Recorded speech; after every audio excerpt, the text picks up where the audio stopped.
And we are live. Chosen Wisdom Football. Welcome to the channel, a channel for the football purists, a channel for the critical thinkers, for the football thinkers. This is where you need to be. This is where it is at. Welcome, guys. I hope you are blessed. Hope you have had a good day, a beautiful week. It is Friday, so it's a Friday 7 p.m. evening show. People, a time for you to relax, get yourself a drink, grab yourself a smoke if you smoke. I don't encourage it, but if you do, it's okay, people. Today is not a packed show. It's not a packed show, but there is still news, guys. There is still a few bit of news for us to get through. Before we start on the news, big up yourself, everybody in the chat. Like, share, and subscribe on your way in if you can. There are new Sesko updates, people. Yes, this saga is the new saga. We went from the Cunha saga to the Mbumo saga, now the Sesko saga, and we have new updates for you guys with regards to Sesko. Also on today's show, we have Garnacho to Chelsea. Yes, people, Garnacho to Chelsea. Garnacho to Chelsea does look likely, people. We're going to talk about that. Also, as you guys can see on the thumbnail, Ruben Amorim has banned cameras. No cameras allowed when he's doing his tactical training. From my perspective, I don't know whether cameras were allowed when you're doing tactical training. Cameras are usually allowed when you do your warm-ups, when you do your rondos and that kind of thing, not really when you're doing your tactics. And I think it's a good thing. It's a good thing that you don't want everyone to know your tactics, bro. You don't want everyone to know what you're going to do. So we're going to talk about that. Also, we have an Hayden Hackney interview. He's made a comment or a series of comments about the dressing room and about the bond in the dressing room. And to be honest, people, one thing I've said watching the preseason games so far is that the players look slightly happier. So we're going to talk about that as well. Also, news is that Ethan Wheatley, yes, people, Ethan Wheatley will be going out on loan as well. And are Manchester United about to hijack the Hayden Hackney deal? Yes, the midfield target for Ipswich, Manchester United could go in and hijack that deal. So there is not a lot of news, not a lot to get our teeth sunk into, but there's enough. There's enough, guys, for us to have a little chat, have a conversation. Today's Friday. Today's not a day loaded with Manchester United news. As you guys can see, there's a lot of news about other teams. There's news about Isak, the Isak bid going in today from Liverpool, a massive bid which was rejected. So guys, welcome to the channel. Wow, apparently I have to stop what I'm doing right now, guys, and say well done everybody, well done everybody on the channel. Big up everybody. Listen, I'm gonna celebrate. I just hit 400 subscribers, and I know everyone out there is got 1,000, 100,000, but you got to start from somewhere, people. And I've never had 400 subscribers before, so congratulations to everybody, to the chat. I know the chat is not busy at the moment, but congratulations everybody who is watching this video, for supporting the channel, for supporting the grind. I've been grinding all summer, people, and 400 subscribers, it feels good. It feels such a blessing, people, just to get 400 people subscribed to this channel. So thank you everybody who's part of the community. And I know you wise men, because this is Chosen Wisdom and you guys are smart, and all the wise ones, whatever you want to call yourselves, I know you guys are going to multiply like the Israelites. You guys are going to multiply. Listen, in the Bible, it was just Adam and Eve, and by the end of it, it was, millions of people. So We will multiply people and we will go forth and take over the world. No, I'm joking. Well done, people. It's been really good. So, yeah.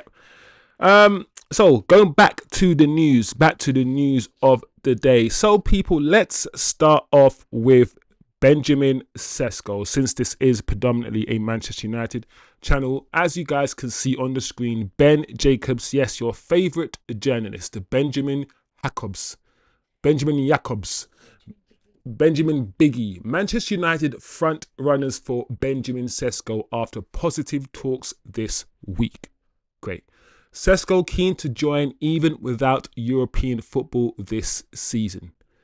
Newcastle United fair Sesko is going to Old Trafford despite remaining in talks. Deal still complicated by Leipzig's asking price. As we found out earlier in the window, it might be 70 million euros plus add-ons. So this asking price keeps changing. 70 million euros or 75 million euros plus add-ons. Then it was 80 million euros. Then apparently we can get him for just 65 million euros. The asking price keeps moving, but this is just furthering what we have already been told. We've already been told this week that Benjamin Sesko is open to a move to Manchester United. We know this. Every journalist is reporting on this. And now we are being told that he's keen to move to Manchester United even without European football. And yeah, we know we don't have European football, so that's a good thing. So this is just confirmation and affirmation that we are in for Sesko. We are all in for Sesko, assuming he explicitly now says, I want Manchester United. Not just I'm open to. We now need him to say, listen, I want Man United and Man United only. And then we can start negotiating and hopefully drive that fee down. Because I do not believe Man United want to pay that amount of money. We don't. So that's that tweet. Very interesting. Let me know, guys, in the comment section what you are thinking.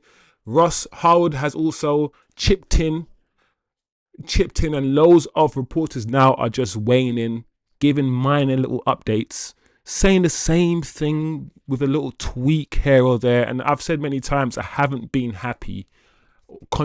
satisfied with the level of journalism this summer. I think some of the journalists this summer have been way off. But anyway, Ross Harwood is chipping in, saying the deal for Sesko is advancing. Personal terms agreed with the Slovenian. Nobody has said that yet, but apparently personal terms, according to Ross Harwood, has been agreed. Let me know if you believe that, people. Talks with Leipzig over deal structure getting close to agreement. Expect this deal to go through. Amorim to get his new number 9, which is a crucial position he wanted to secure this summer. So Ross Harwood is going a step further than other journalists have been going or have gone by saying that the personal terms actually have been agreed. They've been agreed. And now the talks about the deal structure is ongoing. So we started those talks already, according to Ross Harwood. Once again, guys, comment below. Let me know what you are thinking. If you believe this story, if you don't, etc. Give me some reasons. Start some dialogue. What else do we have regarding Sesko? Okay, that looks like it. So, as I said before, guys, it looks like it's going to happen. It looks like we are going to get Benjamin Sesko. So I think we should all now start getting in our heads, start acclimatizing to the idea that it won't be Watkins, it won't be Mateta. Some of the strikers that we wanted, we will not get, and we will actually get Sesko. I've said on this channel that whether it was Watkins or Sesko, I'm open-minded because there's a good rationale behind either. The rationale behind Watkins was Premier League proven. He knows what to do. He knows the league. I understand that logic. Everyone can. The other logic is Sesko is younger. His ceiling is higher potential than Watkins. Better value for money. I also understand that logic. And because I can understand both strikers, the logic behind purchasing both, in my mind, I didn't mind. I think the manager, and I've said this on the channel, Amorim is not bothered about age and bothered about growing and developing. Amorim wants to win and Amorim wants the best players. Amorim was driving for Watkins. He absolutely was. That's a fact. However, certain people in the club who get paid a lot more than Amorim, who, own the club, i.e. Jim, were more into the idea of Sesko. And fundamentally, it looks like we are going to get Benjamin Sesko. Listen, I think if we got Watkins, he wouldn't have that buzz about it, because Watkins is already in the Premier League. We've seen him. It might have been the right thing to do, but it wouldn't have that buzz. I think Sesko's been chased for about 2 or 3 years by multiple clubs. So getting Sesko over Newcastle, especially when we know Arsenal also wanted him, it's going to feel different. There is going to be a buzz about Sesko. There is.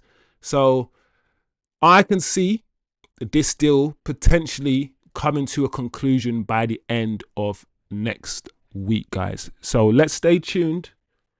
I will always look out for the news, look out for any updates, and bring you guys the news when we get it. But let me know how you feel. Let me know how you feel and what you're thinking about Benjamin Sesko to Manchester United getting closer and closer. Let me see the chat.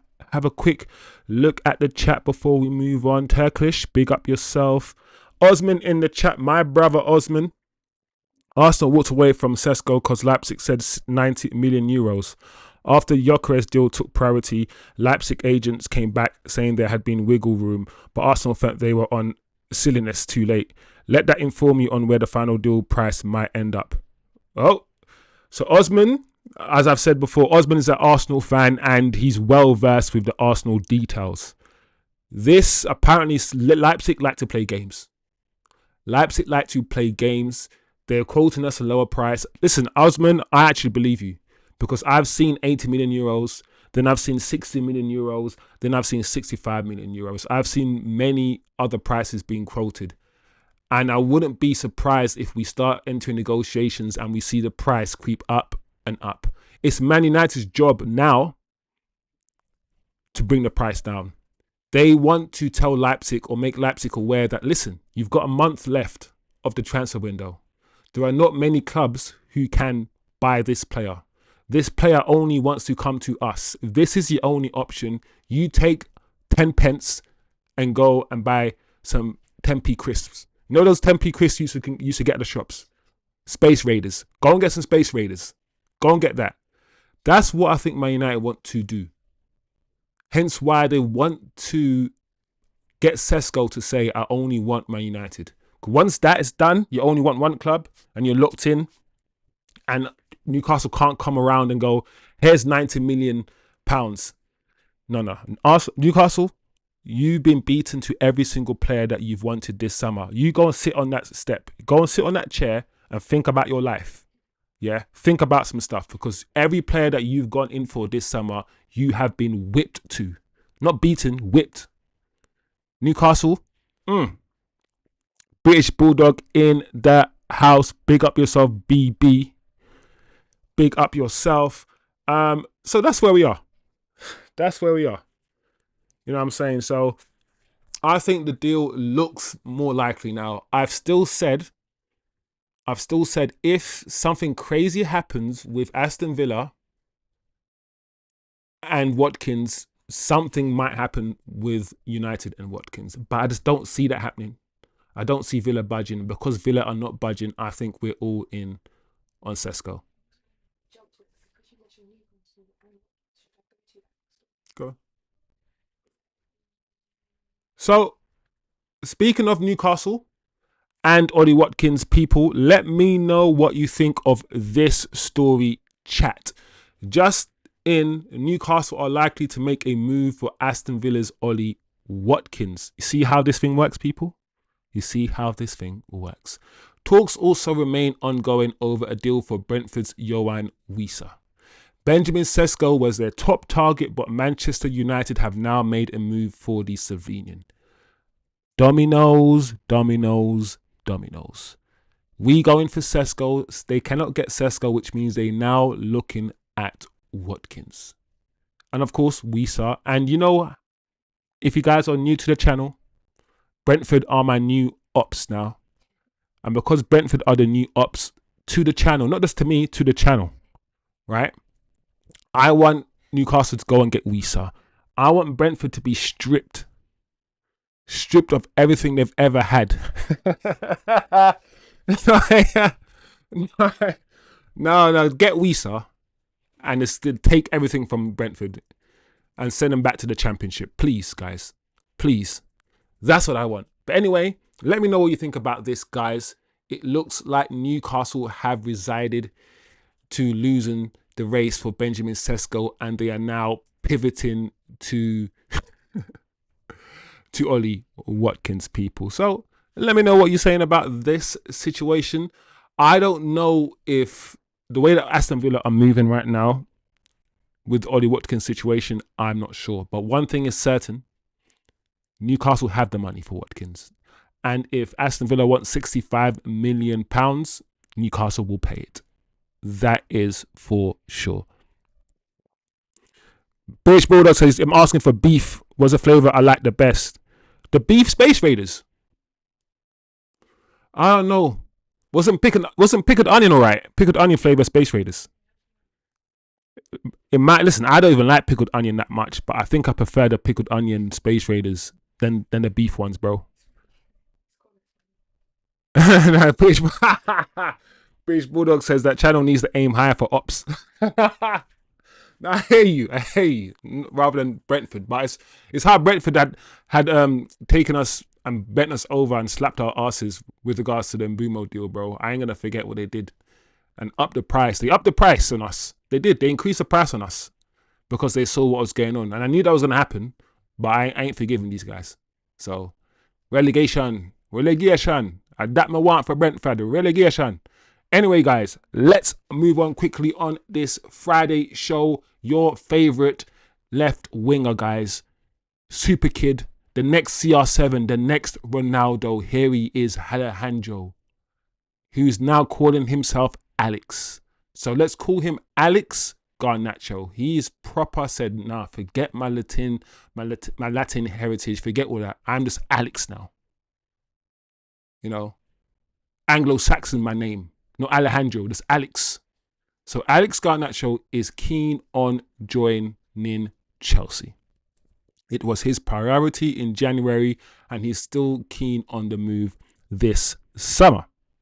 Chelsea considering to a bid later this month for Garnacho, as said for weeks, and he's waiting for Chelsea as priority despite bids from abroad. Listen, we have heard and we've known that Garnacho is sitting around just waiting. He's one of these guys who only wants the Premier League. He said it many times. We know this. And he clearly only wants one club. He's literally he's gone from this to like only one club, only in the Premier League, only Chelsea. That's never a good thing, guys. It's never a good thing. It's not a good thing for Man United in terms of negotiation, in terms of trying to start a bidding war for the player. That's not a good thing for us. It's not actually a good thing for him because Chelsea could turn around and change their mind. And if they do, what happens to Garnacho? It's not smart. I don't know who's advising him, but it is what it is. But it looks like he might get his wish. He might get his wish because Chelsea are there lurking in the shadows, lurking in the background. We have news that Chelsea see or value Garnacho at £35 million, which is about at least 10 million less than what Manchester United want for the player. So there is a gap in valuation between Chelsea and Manchester United at this time. Also, we've heard the manager in his press conference say that if you think you are going to come in late for our players with 2 days of the transfer window to go and try to get them for cheap because you know we want to sell, if you try to do that, you will fail because we will keep these players and they will train and play with the under 21s. And that's what I'll need Man United to do. In fact, the opposite should happen. If you wait until the very end of the window, we're going to increase the price. And if you really want the player, pay the money that we demand. There's no, oh, there's 1 day left of the window. Let's try to get Anthony for cheap. Let's try to get Garnacho for cheap because Man United want to buy. Let's try to get Sancho. No. You pay us what you owe. You pay us what these players are valued at, or you don't have them at all. And that's the stance I think Manchester United are going with here, especially with Garnacho. So Chelsea, they're lurking, they're waiting. They could have bought him at any time, but they're choosing to wait for that exact reason. So let's once again see what happens with this saga. Before we move on, let me quickly see what the chat is saying. Big up the chat. British Bulldog says, I'm asking for beef. Was a flavour I like the best. Pickled onion for me. Channel needs to be aim high for ops. Junior Gabba. Yes, Junior. Welcome to the channel. Big up yourself. I was late, but can I ask about the camera thing? Yeah, bro. We are just about to talk about the camera thing right now, Junior. So you've come in time. We've only really spoken about the Sesko updates and now just finished on Garnacho. So yeah, as Junior says in the chat, let's have a chat about this camera thing. I don't know what you guys are making of it. Let me know what you guys are thinking. Let me know what you guys are making of it. This is not a dictatorship. This whole channel is about you guys and your opinions. So your opinions can inform my thinking also, and maybe change my view and change my opinions. That's what it's all about. So here we go, people. Here we go. All cameras, including Manchester United's, have been banned by Ruben Amorim during tactical sessions in which he literally shows the players where he wants them to position themselves on the field at every moment. And this is coming from Chris Wheeler. My initial thought when I saw this story was that most of the footage we see, the training footage, is just rondos and shooting drills and basic drills. We don't actually see the tactical drills or any of the tactical stuff that Amorim does. We've never really been privy to that sort of footage anyway. So the first thing I thought was, isn't this normal? We don't actually see tactics at all or positions. We just see basic rondos and basic drills. So is this new? Then I'm thinking this is good, because one thing about Manchester United, guys, and we need to understand this, we are the biggest club in England, arguably the biggest club in the world, and we are over scrutinized, we are over analyzed. You go online right now, I'm a YouTuber talking about Manchester United right now. There's about 100 or maybe 1,000 YouTubers right now doing the exact same thing as I'm doing. Like, it is oversaturated, and everybody, Gary Neville, Carragher, all of these pundits will sit down and break down tactically exactly how Manchester United play. So if you are the opposition, right, you do not need to go anywhere to understand how we play. Everyone talks about our formation, 3-5-2, 3-4-2-1, whatever you want to call it. Everyone talks about our tactics and the wing backs. Everybody knows exactly how we play. How does flipping Brighton play? How do Brentford? I mean, no other team is overly analysed. So it's a good thing now that he's banned all of these cameras. Like I said, were the cameras really there in the first place? We didn't really see too many tactical videos coming out anyway. It's just usually just rondos and running and that sort of thing in the first place. But it's good. It's a good thing. I don't know what the chat is saying about this.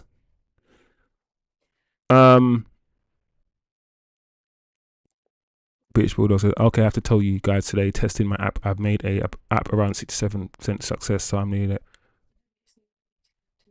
British Bulldogs, you're making an app, bro. That's big. Big up yourself. That's big news if you're creating an app. I forever talk about how I'm not really techie. I'm not technical at all. And there's British Bulldog literally building an app. That is crazy, bro. Congratulations. I've been at uni, better test on. Yeah, it needs work. Happy for you. not really justice around music track. Yeah. So let me know what the chat is saying about this news. Yeah. Another aspect or another way to look at this news really is the commercial versus the football. Like, there is always a tussle at Manchester United between the commercial and the football, and the commercial sometimes hinders the football. You know, the all or nothing thing would have been commercial, right? And Amorim said, no, I don't want all or nothing cameras here. If it was just commercial, if it was just, I don't know, who was that guy that we fired? You know, the bankers that used to manage us. My mind's gone blank. Murto and all these guys. Maybe if they're at the club, Ed Woodward, maybe if these guys were still at the club, the all or nothing thing would have been, listen, Amorim, shut up. These cameras are going to come in.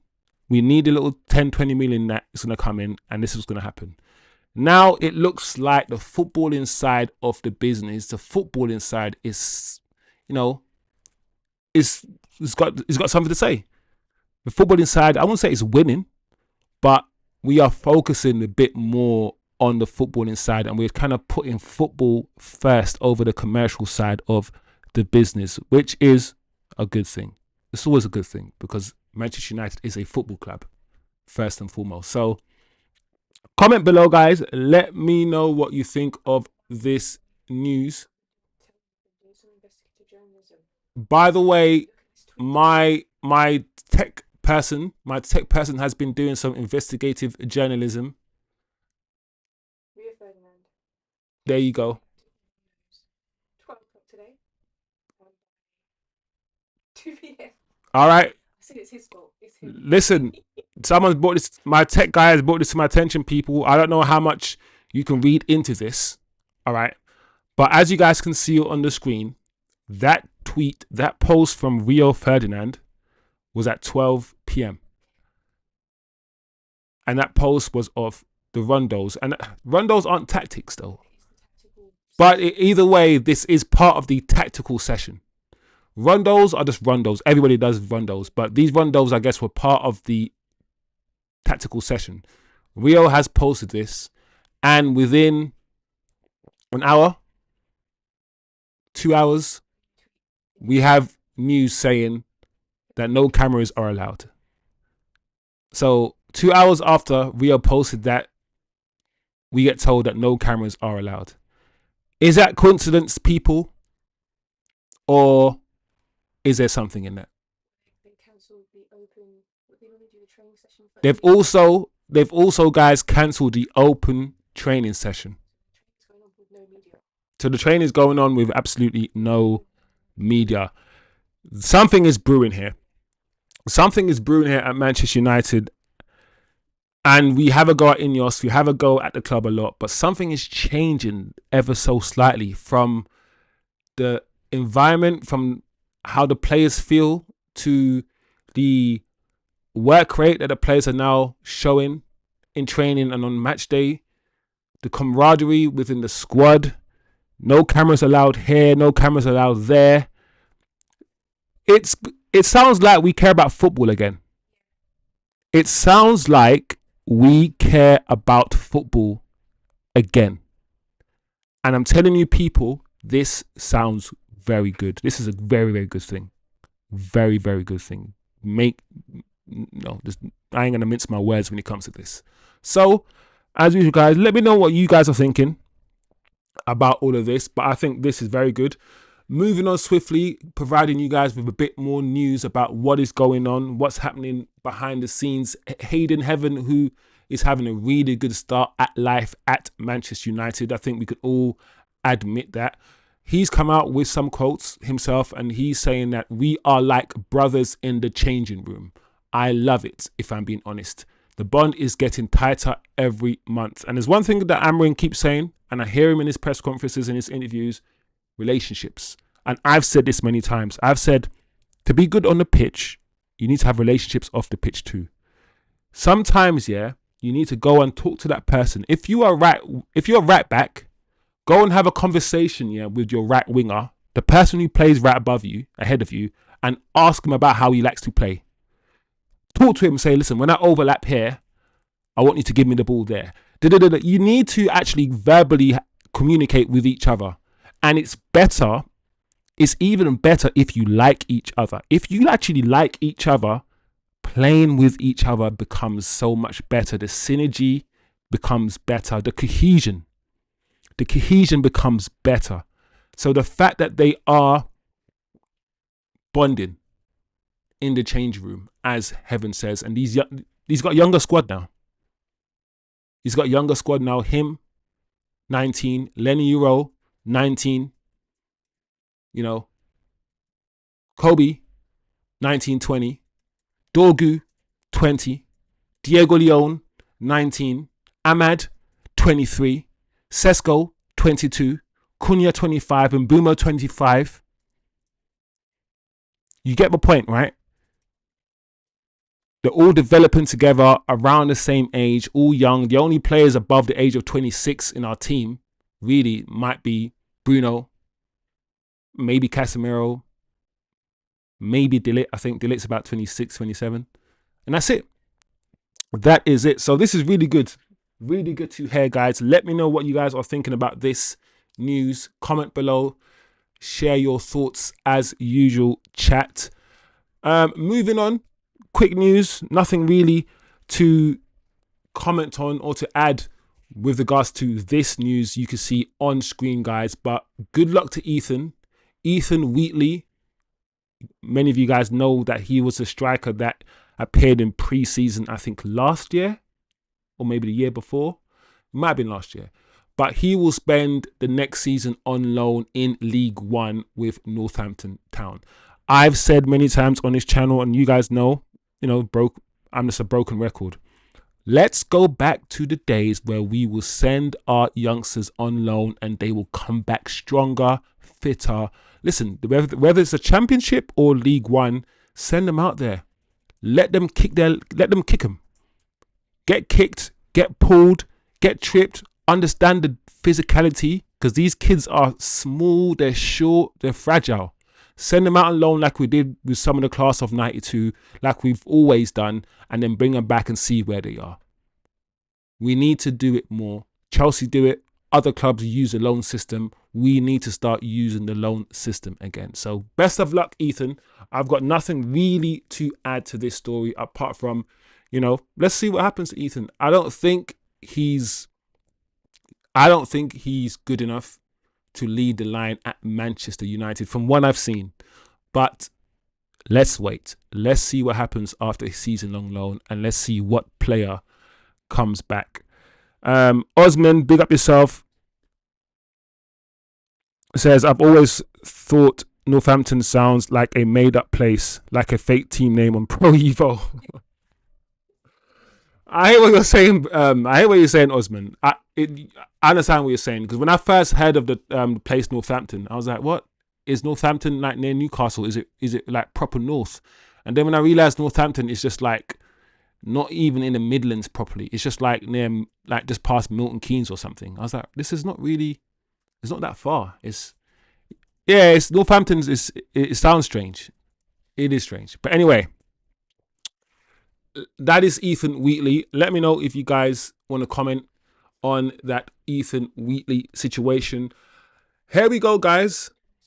This is just a rumor, and you know me, I don't always like to report on rumors here on this channel. I like to feel like whatever I'm saying, there's something in it. But this is Friday, and Friday there's not a lot going on this Friday. So Manchester United are considering a shock hijack of Ipswich Town's move for Middlesbrough's midfielder Hayden Hackney. I don't know what you guys think about Hayden Hackney. Do any of you guys rate him? And if you rate him, I haven't seen a lot of him. So I'm not going to sit here, guys, and say to you guys, yeah, go and get him, go and buy him and all these things. I'm not going to do that. I'm not going to lie to you on stream. However, if any of you guys in the chat like Hayden Hackney, if you rate him, let me know. Comment below. If you think we should go for him, let me know. Or if you think this story is rubbish, lies, foolishness, and I don't know if I fully believe this story, then, comment below and let me know whether you think this story is just bogus. Similar to I've purposely not said anything on this channel about the Donnarumma links, because when I first heard the Donnarumma links, I thought to myself, what the hell? How the hell is Donnarumma, who's just won the Champions League, going to end up at Manchester United? There's no way. I don't know, guys. Even the Donnarumma situation, I don't know if I might have to start reporting on it, because more and more people are reporting on this Donnarumma thing.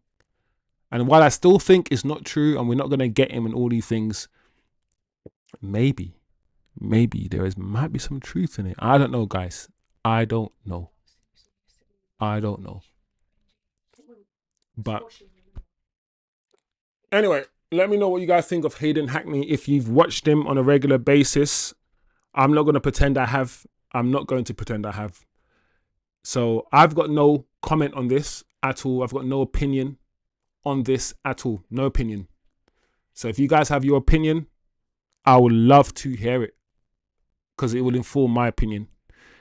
I don't know everything.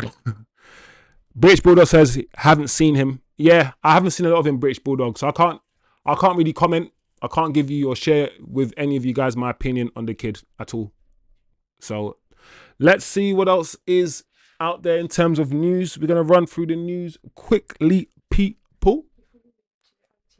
There's one that this is the final call. If you're looking for a future midfielder, I've got one for you. All right. If you guys, this is the midfielder I think we need to get. If you guys are looking for a future midfielder, this is the one. Look at this. Whoa, look at this. Sign him up, Man United. Look at this. No. Sign him up. This kid is a baby. He's a baby. No. We need to get him on a baby contract.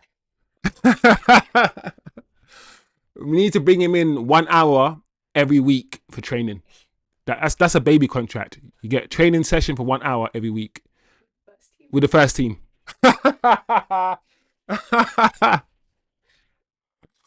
Look at this kid. This kid, the thing is, yeah, his tech is better than Hoyland's. Don't you think British Bulldog? Look how he's connected with. Look how he's kicking it with his laces. That's a toe poke right there, though. That's a toe poke. We got to stop him from toe poking the ball, though. We got to get him to use his. We got to get him to use his laces. But that's baby Paul Scholes for you guys. Baby Paul Scholes. Hopefully, in about 18 years' time, we will see him.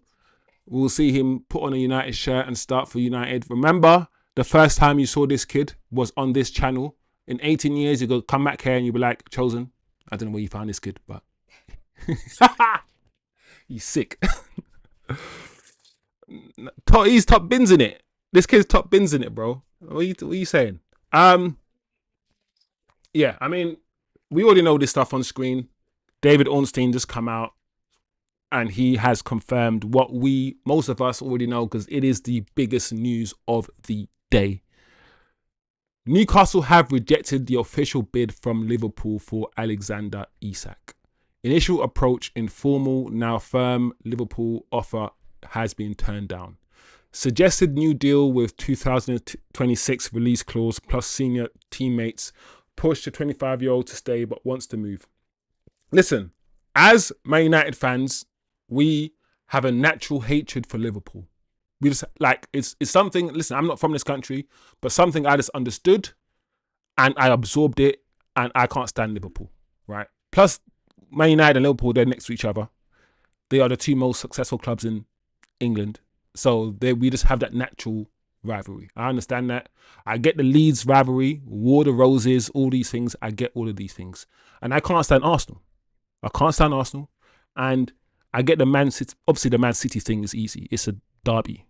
Two Manchester clubs. So all of that, we can understand all of these things. We do not need or do not want Liverpool to buy Isak. We can all agree fundamentally that's not in the best interest of this football club.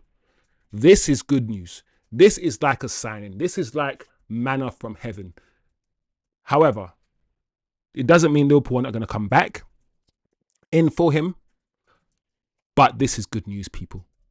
from my perspective. We do not want Liverpool to buy Isak. And I said before, I said, Newcastle, you're going to have to strap on your big brave balls, tell Isak to shut up, come back to training. Otherwise, you'll fine him from here to Timbuktu. You fine him 100 trillion, billion, zillion pounds if he doesn't turn up for training. Or you offer him a new contract. You guys are the richest club in this country. Literally. You give him 300 grand a week and you say to him, you can move next year or move the year later, like we did with Cristiano Ronaldo. Either way, Newcastle have to be strong here. They have to be strong and bold. The problem is, I think they'll probably still sell him. I think they're just waiting for 150. That's what I think. The bid is actually 110 plus add-ons, which bring it up to 120. We've also been told that Liverpool will not go back in for him. So it's almost as if Liverpool are... This is what Liverpool have done. Because Liverpool are acting like flipping gangsters. They're acting like mobsters. They unsettled the player, right? Did what they need to do to unsettle this player. Right? The player's now not going training, throwing his pram out, not even throwing the toys out of the pram, throwing his pram out, yeah? Doing all of these things to make it just untenable, absolutely untenable. Liverpool bid below the 150 that Newcastle want, and they know that. Now they're saying they're not going to bid again. If you want to negotiate with us, Newcastle, you're going to have to come to us. Hold a second. You want our player, and you're saying you're not going to bid again for the player. And if you want to keep bidding or you want to negotiate with us, we're going to have to go to you. Newcastle are moving. I mean, Liverpool are moving mad. They're moving mad because this situation is all in their hands almost. Isak doesn't want to play for Newcastle. Newcastle kind of almost, unless they do what I've just said, right? They almost have to sell this guy. So Liverpool are just sitting there waiting for Newcastle to realise that and then go back to them and say, hey, here's Isak for 130 million if you want him. It's so gangster, bro. Liverpool this transfer window are moving like the way Man United used to move when we had the power, when we had the leverage, when we had the prestige, the status, when we were winning titles. We were moving gangster like this. We were going to Tottenham and we were saying, give us Berbatov now. Give us Michael Carrick right now. That's what we were doing. That's what we were doing. And now Liverpool, they are moving like that. That's how they're moving. Absolutely crazy. Let me see what Osman is saying. Theory. Liverpool walk away from Isak in agreement to allow Newcastle to seek replacement from a stronger negotiating position, i.e. not being forced to spend the Isak money. Yep. Newcastle pivot towards Watkins Villa to pressure Leipzig. Is to pressure Leipzig like they have options outside Sesko. But Newcastle keep courting him, can offer Champions League and much higher wages than United and bigger fee to RB. Yeah. All of that is possible. I understand that. The first bit, I more agree with. The second bit, because I'm a Man United fan, so I don't want to believe that Newcastle can still get Isak. Still get Sesko. Sesko's agent is a United fan. And also, Sesko's agent is a United fan, apparently. Apparently, he's been photoed at United games. This is This is really, really weird. Really, really crazy, guys. So this will be the saga of the summer, if it happens, for sure. Liverpool say no second bid planned as it stands, as revealed. Bid was 110 million fixed with no add-ons. Personal terms with Isak is not a problem. Liverpool bid with optimism this morning, but Newcastle response was so quick and strong. Another bid is not currently in the works. That, you know, the ones when you get that slap and that slap is so strong, you know you ain't going back. That one slap was just enough. You're like, oh, I get it. That was a slap in the face to Liverpool. Liverpool like, shit, okay, we get it, Newcastle. We won't do it again. Key now is how Isak responds. See, I knew it. As soon as I hear the key now is how Isak responds, Liverpool are saying, listen, Isak, I know you've tried to burn every bridge right now. I know you've set the whole place on fire right now, but here's some more gasoline. You're not finished. I know you set the whole place on fire, but here's a nuclear bomb. You're not finished yet. That's what this is. So Newcastle hoping he reintegrates. I mean, that's the only hope Newcastle have. You reintegrate. I think Newcastle and their rich owners need to offer him some money for him to stay. That will always sweeten it. If you're not going to get your dream move, at least be rich being unhappy. If you're going to stay in a situation where you're unhappy, at least get paid. Right? Let's think about it logically. I'm not happy right here. I want to leave this situation.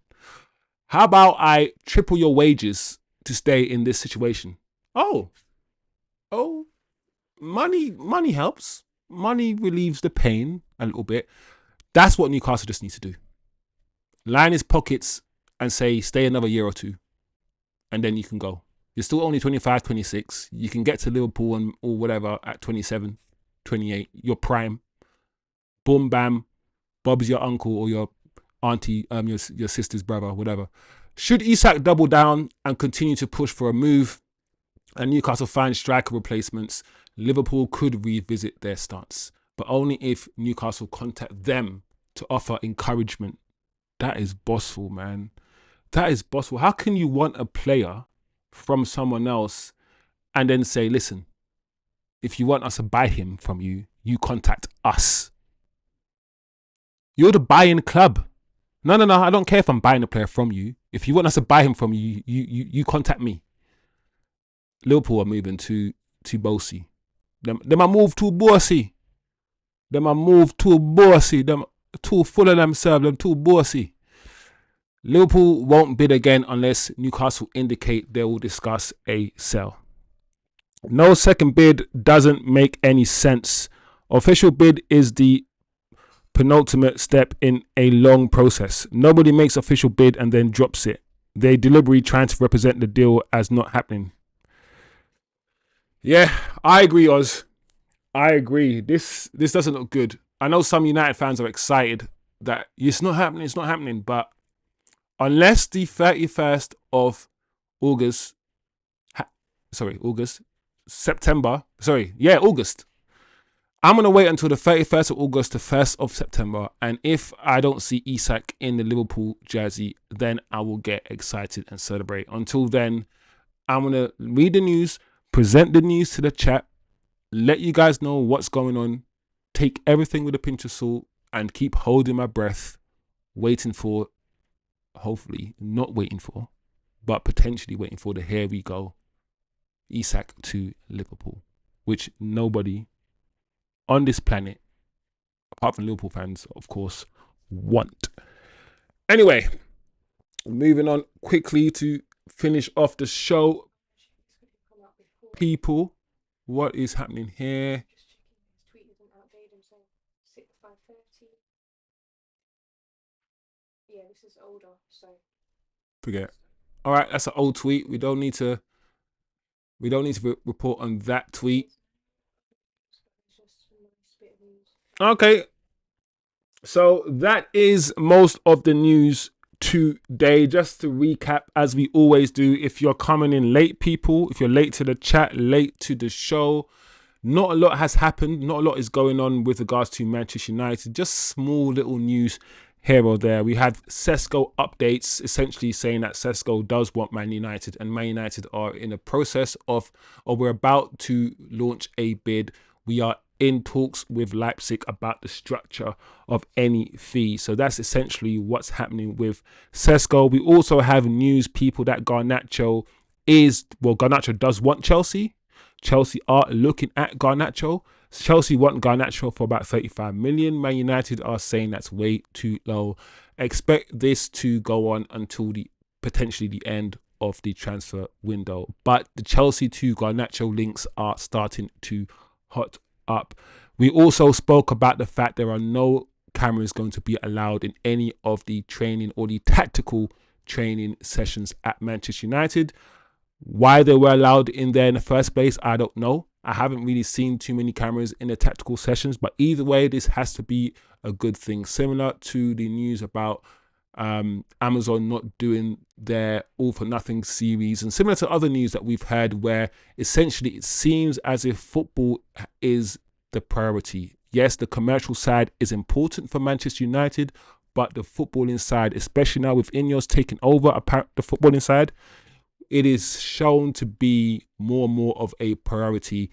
And we know at Man United the commercial side gets in the way of the footballing side, not releasing certain players, not getting rid of certain players because of their book value, not doing certain things because certain players are valued or certain players have a big following and shirt sales, all of this commercial stuff that routinely gets in the way of the footballing side.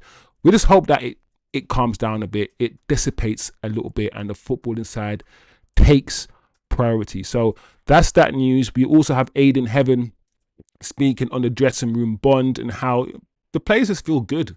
The players feel good. They're in good spirits, and that's a good thing. That's a good thing. When's the last time people... One thing is, we haven't won 2 games in a row in the Premier League under Ruben Amorim. These players don't know what it feels like to play with this system and win back-to-back games. We have not won back-to-back games in the Premier League under Ruben Amorim. So just the mere fact that these guys won back-to-back games in pre-season, adopting the tactics and adopting the formation and the system, it's going to fill you with confidence. I always say the best way for anyone to buy into a system is to win games. If you lose and lose and lose trying to play this manager's system, your confidence in the manager and the system goes down. It's just common sense, right? So it's good. It's good that we've been away from the Premier League. The players have had time to recoup, come back, train hard, win 2 games back-to-back in pre-season. I know it's just pre-season, but confidence is one of the most important things in sport. The ability to know yourself and to know that you can do something and to be confident to dribble past this player, to be confident to do this step over. You need confidence to do anything, and that's what is happening. The players are becoming more confident the more they are getting used to the manager's system. Beautiful. Also, guys, we spoke about Ethan Wheatley going on loan. Nothing really to add about that. Potential for Manchester United also to hijack a midfield target, which is Hayden Hackney. We spoke about that very briefly. So yeah, that is basically the show today. We also ended on the Isak saga, which everybody is aware of and everybody is talking about. Isak. Liverpool, we do not need them to get any better people. So that is the majority of the show. As you guys can see on the screen, that is Manchester United's next signing. This is Mini Scholes, Baby Scholes, and we are going to sign him probably tomorrow. He will be our 5th signing of the window. I might represent him. He'll be signed to a baby contract, so that's 1 hour training with the first team a week, which is really, it's a big deal, and unlimited milk as well. So this will be milk squeeze express from the mama.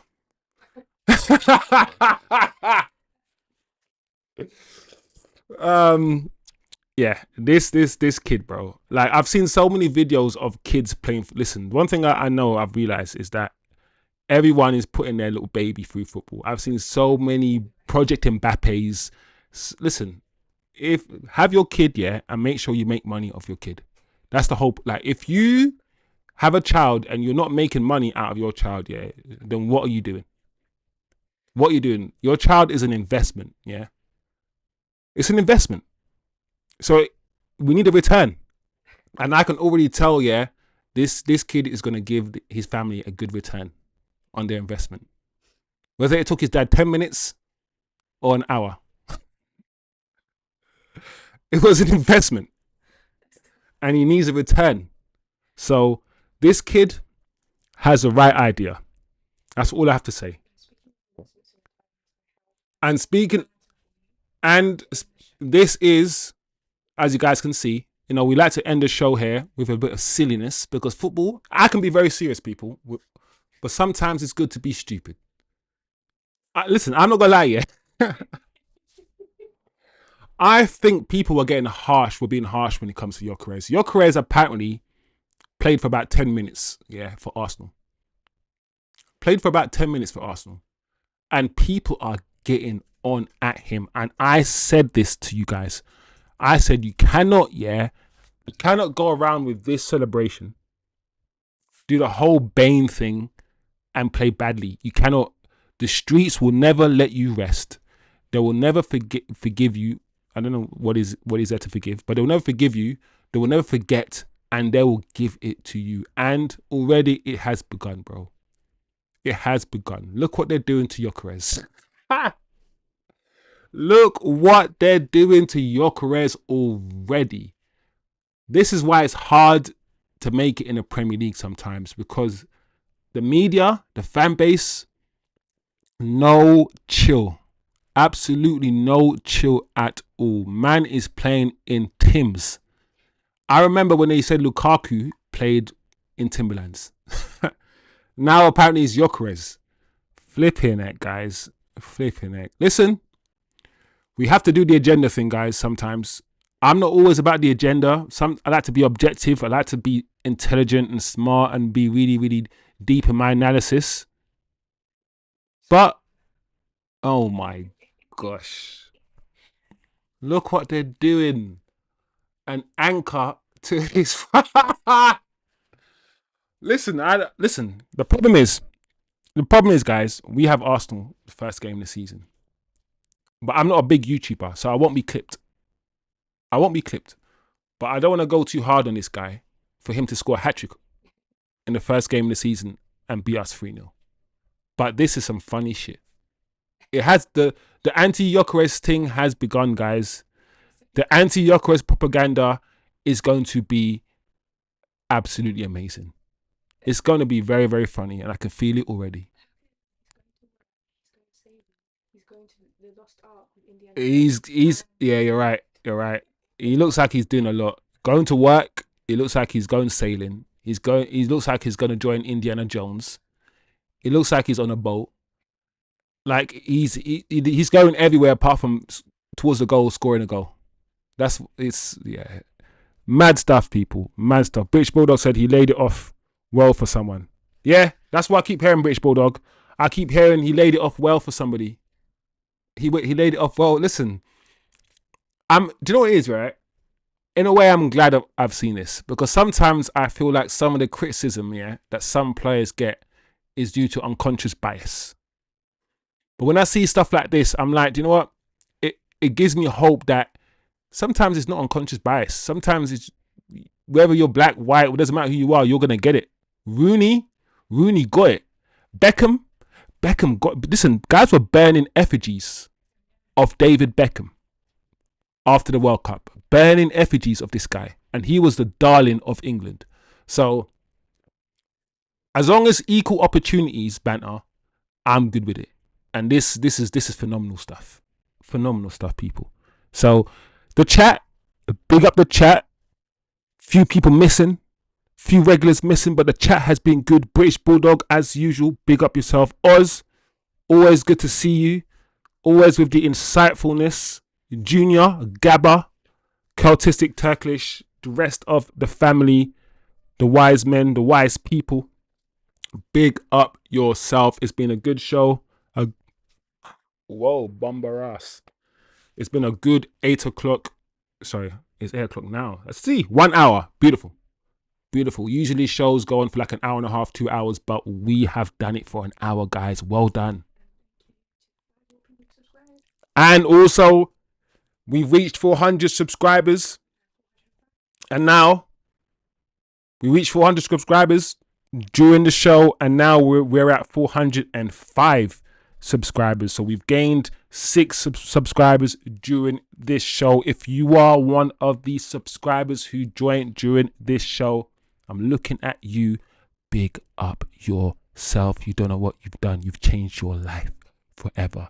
You changed the course of your life. You were going this way. You press one button and all of a sudden, woo, you're going to go the other way.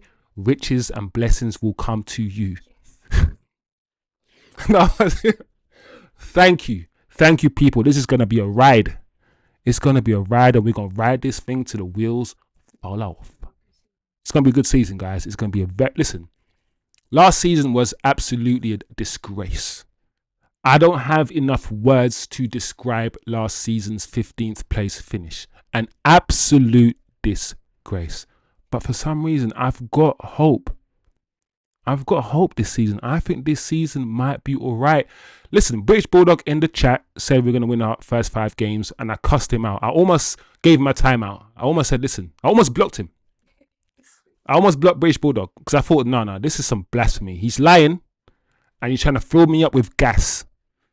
But British Bulldog, listen, if we win the first 5 games, yeah, I'm going to come on this. I'm going to say sorry to British Bulldog. I'm going to apologize to you.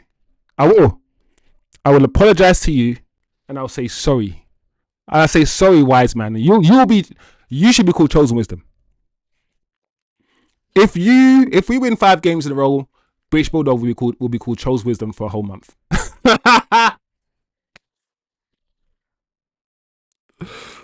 New bubble car on its way. Bulldog Wisdom. Nah, but jokes aside, yeah, there is. You can tell. We can all tell. We can all start feeling there is a little bit of optimism in the air. Whether it's the 4-1 win, whether it's the fact that we have been improving. Please, guys, check out my tactical analysis video. It's on the channel. I break down exactly how we beat Bournemouth. So check that video out, and also check out my match reaction. But yeah, there's something that feels good in the air. We're hearing some of the right things. For the first time, every single player that we have been linked to, I haven't hated. You know, when you get linked, like some summers, you're like, oh, we're going to get Ugarte, or some player that you're like, oh, we shouldn't really get him. And Ugarte's okay. But this summer, we haven't really been linked to anyone that I really hate. We're saying the right things. Like, it just feels okay. And I don't want to gas it up too much. I don't want to, be too optimistic, because I'm a pessimist by nature. I like to be pessimistic, and if the good thing happens, it will surprise me and I'll be even more happier, rather than being optimistic. And if if something bad happens, I'm not prepared for it. So I'm a pessimist a little bit by nature. So I like to be, relax myself. Don't get too gassed. You've only seen pre-season games. You haven't seen, just relax. And I'm trying to. But the feeling from what I've seen, I think this season might be all right, guys. I think Cunha and Bumo, if we get Sesko down over the line, I think top six, I think we could get top 6. I honestly do. And go straight back into Europe. Yo, Yakub. Hello, brother. Tuning in from Kenya. Yes, big up my Kenyans. Big up my Ugandans. Big up yourself, bro. I hope you are well. I'm very happy that you're joining from Kenya. Hopefully this will be your home. Hopefully you'll feel comfortable on this channel. Like I said to the guys before, watch alongs we will do here. We will do match reactions on this channel. We will also do post-match tactical analysis and tactical breakdowns on this channel. I will try to provide you with a lot of content for you to digest. So welcome to all the new subscribers. I'm a chilled guy most of the time, unless something pisses me off. So I'm a chilled guy, and I love football, bro. I love to analyze football deeply. I'm also by trade. I like to let you guys know what I do for a living. I am a financial advisor. So I love numbers. I love data. That is what I do for a living. So, yo, Fabian Thompson, big up from yo, Jamaica in the chat. Jamaica in the chat. Jamaica Independence Day this weekend. Fabian Thompson, big up my Jamaicans. I can't be seen to, give any favoritism to you, Fabian Thompson. But let me and you, just keep it a secret. You're my favorite. You're my favorite, but don't tell anyone in the chat, yeah? Big up. Yo, big up yourselves, people. It's been a blessing. I think the match is not on Sunday, guys. I mean, not on Saturday. The match is on Sunday. I thought it was on Saturday. So we got Everton on Sunday, people. And we will be doing a watch along for that game right here.